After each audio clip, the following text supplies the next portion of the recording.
Bé, el següent grup de diàleg ha sigut sobre la sexualitat.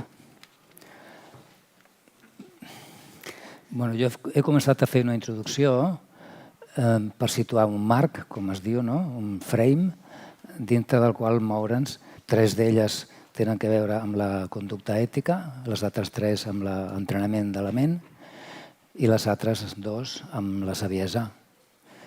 Dins de la conducta ètica hi ha les accions correctes, l'acció correcta, la paraula correcta, l'acció correcta, el modus de vida correcte. Dins de l'acció correcta hi ha el no matar, no prendre les coses que no se't donen i no caure en la conducta sexual incorrecta. Això és la primera roda del Dharma. Després han vingut més ampliacions, no? Però aquesta primera roda del Dharma ha estat inclosa amb les següents rodes del Dharma. De la mateixa manera que el cervell reptilià s'ha envoltat del cervell modern, hi ha la part prefrontal, etc. O una ciutat ha començat per la ciutat antiga, després s'han tirat les muralles, la ciutat ha crescut, però el casc antic continua estant actiu. Per tant, forma part de l'activitat de la ciutat.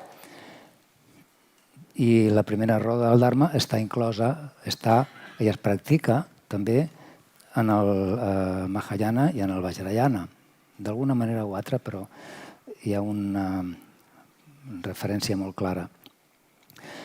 Llavors, aquesta activitat o conducta sexual incorrecta, anunciada fa tants milers d'anys, en una societat amb unes característiques diferents de les d'avui, segons consten els sutres, les paraules del Buda, es referia sobretot a no desitjar, no cometre adulteri, no desitjar la dona que està casada o que està compromesa o que és monja o té una vida monàstica, i no gaires coses més.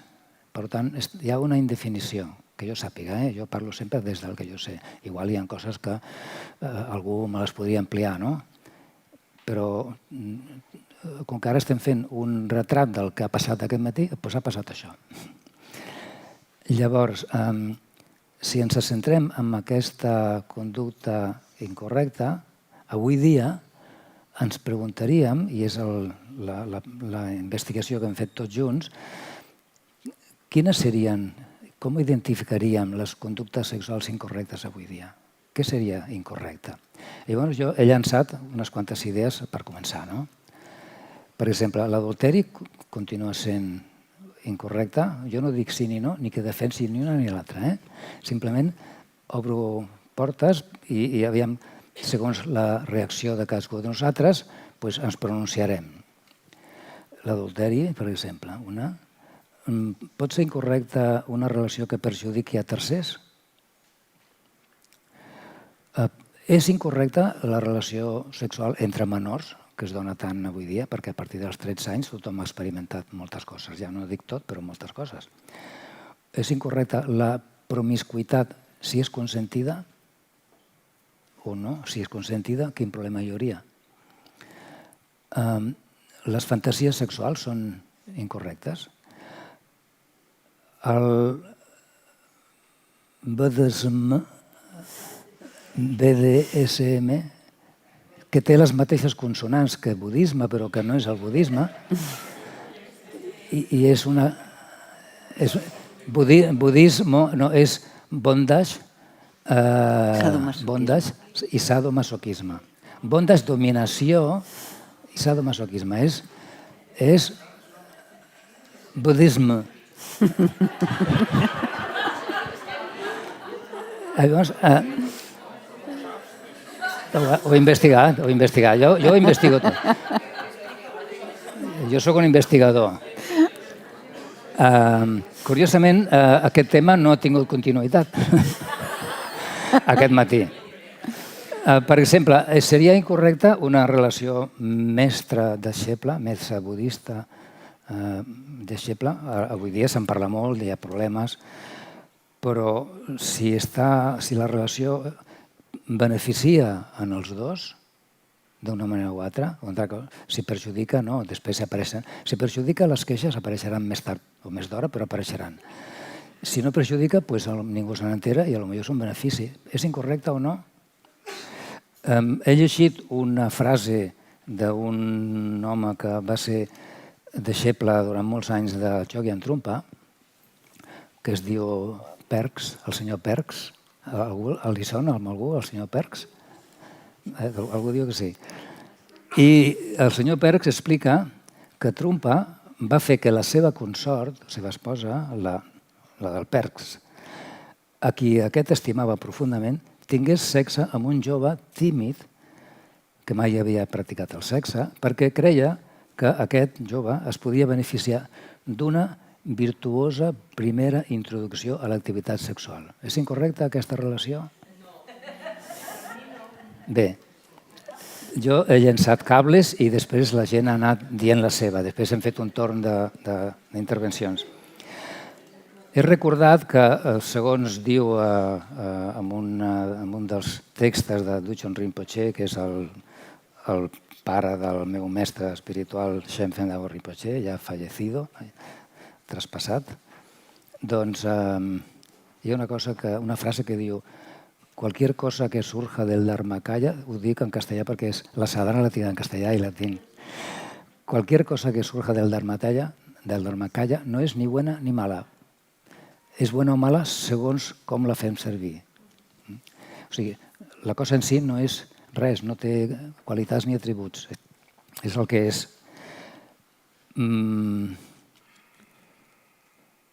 Per tant, potser sembla, amb una primera aproximació, que el que és important amb la pràctica sexual és no fer mal, no perjudicar.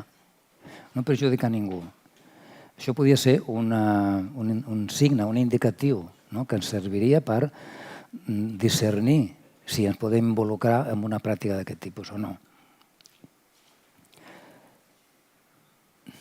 Després he introduït un concepte que és la diferència entre seduir i educar, basant-me en l'etimologia de duco, duxi, o sigui, ducere, el duce, el Mussolini conduint el poble, el guia del poble. Aquest ducere està inclòs a seduir i educar.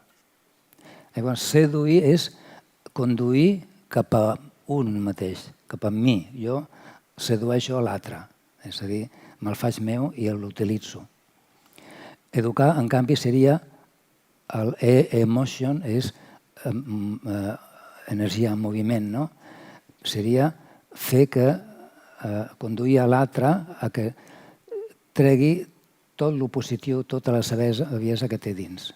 És un concepte, també podria servir de signe per discernir si l'activitat en la que estic a punt d'involucrar-me em porta cap a algú que amb un ganxo m'atreu pel benefici d'ell, perquè els mestres tiren el ganxo i ens atreuen amb ells, no? Però no és per benefici dels mestres, és per benefici nostre, per fer-se sortir de l'ego, etc. Llavors, per acabar, he comentat que els éssers humans som complexes, tenim una constitució complexa, tenim un aspecte extern, un aspecte intern, que podia coincidir amb el cos sutil, els canals, etc., tigles, etc., i una component secreta, que corresponen als 3 nivells d'Dharmakaya, Sambhogakaya i Nirmanakaya, els que coneixeu aquestes paraules, que només vol dir la vacuïtat de la qual sorgeix la lluminositat i aquesta lluminositat dona lloc a la materialitat. Tot això no és que a nosaltres ens han parit i ja estem fora de la matriu que ens ha parit, sinó que incorporem tots aquests nivells dins nostre. Per tant, tenim aquests 3 nivells i hauríem de contemplar la nostra pràctica sexual a la llum d'això. La pràctica sexual involucra totes aquestes components del cos o només és una pràctica carnal, simplement, no? O emocional, també, no? Però no espiritual suprema. Bé, alimentar excessivament una part. Penseu que amb la roda del Dharma, no sé si tinc aquí algun, no ho tinc. Bueno, he passat un dibuixet. Tu tens? He passat això, aquest full, que és el Dharma Chakra, la roda del Dharma, amb els radis, les 8 nobles activitats del sender, i aquí està detallat tot el que cadascú d'aquestes activitats o factors inclouen. El tema de la conducta sexual danyina o incorrecta és només una petita part. Si ens centrem només o centrem la nostra vida en aquí, descuidant tot l'altre, doncs és molt fàcil que estiguem vivint una addicció. Una addicció que ens esborra qualsevol altre aspecte de la personalitat que també ha de créixer. També he mostrat això, que és un paral·lelisme curiós entre la roda del Dharma, que originalment representa els xacres, que són centres d'energia, spinning, que diuen, circular, però que això és la roda del Dharma hindú, del budisme hindú, però posteriorment aquest dibuix, que es veu, jo no l'he investigat prou encara, sembla que és prou antic, si algú té informació li agrairia que me la passés, que està representada, aquests radis, són radis Vajra. Vajra, si heu vist dibuixos del Vajra, el Dorje, el cetro, adamantino, la qualitat Vajra o la qualitat adamantina està representada per aquestes arestes tan dures, tan marcades. Que en aquesta roda normal de timó de vaixell no hi és, però en canvi són idèntiques. Però aquesta és una roda normal i aquesta és una roda Vajra. Aquesta roda normal serveix per conduir el vaixell, perquè girant la roda aquesta, en el centre connecta amb els engranatges que mouen el timó. I per tant, el timó va així o així i la nave va així o així. I què hi ha aquí en el centre de la roda del Vajra? Hi ha, diguéssim, el signe del yin-yang, però de 3, 3, triple. Què vol dir?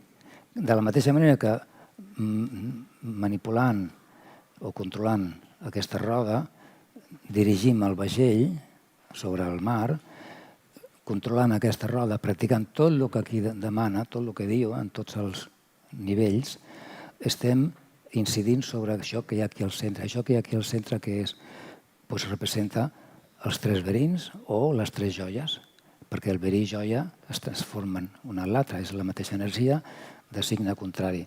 Per tant, si nosaltres amb aquesta roda aconseguim transformar, actuar sobre els nostres verins i els transformem en savieses, doncs ja tenim les 3 joies, que són el Buda, el Dharma i la Sangha, i la nostra vida es manté en un bon rumb. Però si ens concentrem només en una part d'aquesta ampla roda, estem generant una addicció que, ja he dit abans, que sembla que jo diria que és perjudicial. Un altre punt que he introduït per iniciar el diàleg és que l'energia sexual, hi ha tradicions en les quals l'energia sexual és importantíssima per la salut, per la curació de malalties, per la generació d'energia, i això en el taoisme hi és, li diuen òrbita microcòsmica, no microscòpica, no, òrbita microcòsmica.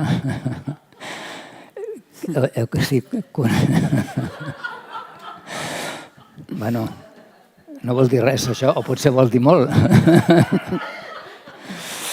Si heu llegit els llibres del Mang Taxia, ho explica obertament i clarament. En el budisme hi ha alguna cosa similar, però és molt més secret o discret, però existeix també una òrbita i existeix una pràctica en la qual es treballen les energies sexuals també. Per últim, la unió sexual com a idea per discutir representa una intimitat total que obre tots els xacres, tots els canals queden oberts i exposats. Exposats a què?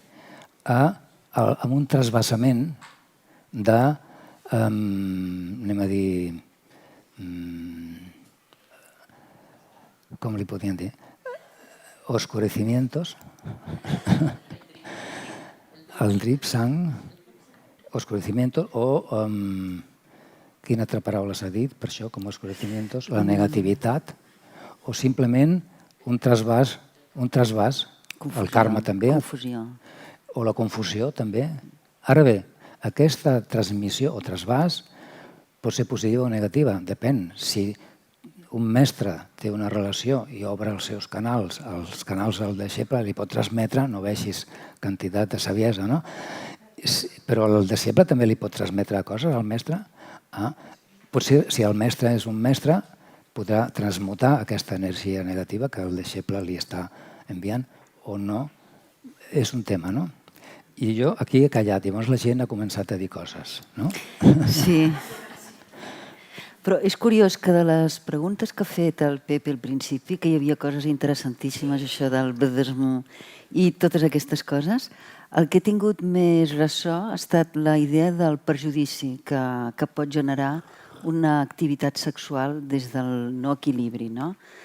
Dèiem, per exemple, que una activitat sexual, una unió sexual obre tots els canals energètics i aleshores que s'ha de vigilar molt amb qui tens relacions sexuals, perquè depèn d'amb qui tingui relacions sexuals et passa tota aquesta confusió o negativitat, el karma negatiu, que deien, i que s'ha de vigilar. Però algú ha comentat una mica més endavant, diu, igual que et poden passar a tu karma negatiu, si tu estàs equilibrat, tu pots passar karma positiu. Aleshores, quin mal hi ha? I després també algú altre ha comentat que han sortit dos interrogants després relacionats amb això, que una persona diu, a qui pot interessar que ens faci por això del karma de l'altre? Qui pot tenir interès en això? I una altra persona ha dit, i quin problema hi ha a compartir el karma, tant si és bo o no és bo? Quin problema hi ha si un dels principis del budisme és ser generós i compartir? Quin problema hi ha? I aleshores el que passa és que el Pepe, sí, ja veig que el Pepe ha comentat que això depèn de les òptiques. Sí, aquí hi ha dos òptiques que es barregen, no?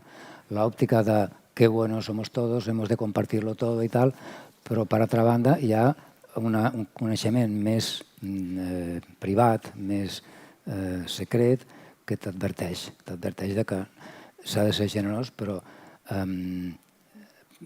no has de tenir la compassió estúpida. Això de compartir des de l'òptica moderna de que tot s'ha de compartir i és veritat, a més, s'ha d'ajudar al pròxim, s'ha de compartir tot el que tens. Si tens un àpat, dones la meitat, o si tens invitats, obres de la teva casa i ho comparteixes tot. Això està bé fins a un cert nivell, però hi ha intimitats que potser poden resultar almenys dubtoses sobre el benefici de compartir, com és l'energia sexual. M'estan dient que hem d'anar una mica més ràpid. Sí? Quina llàstima. Bueno, ja queda poc, ens han quedat molts fils oberts. Jo penso que és una pena que s'ha fet molt curt. Això ja ho diré al final, si de cas, però han quedat molts fils oberts, molts. Seguint amb els prejudicis que ha triomfat, de totes les preguntes que ha posat el Pepe, la que ha triomfat és la dels prejudicis possibles de l'activitat sexual. Quins prejudicis pot tenir respecte als altres? Un pot ser, per exemple, robar-li l'energia a l'altre, o que te la robin a tu. Un altre pot ser aportar-li confusió, o que te la portin a tu.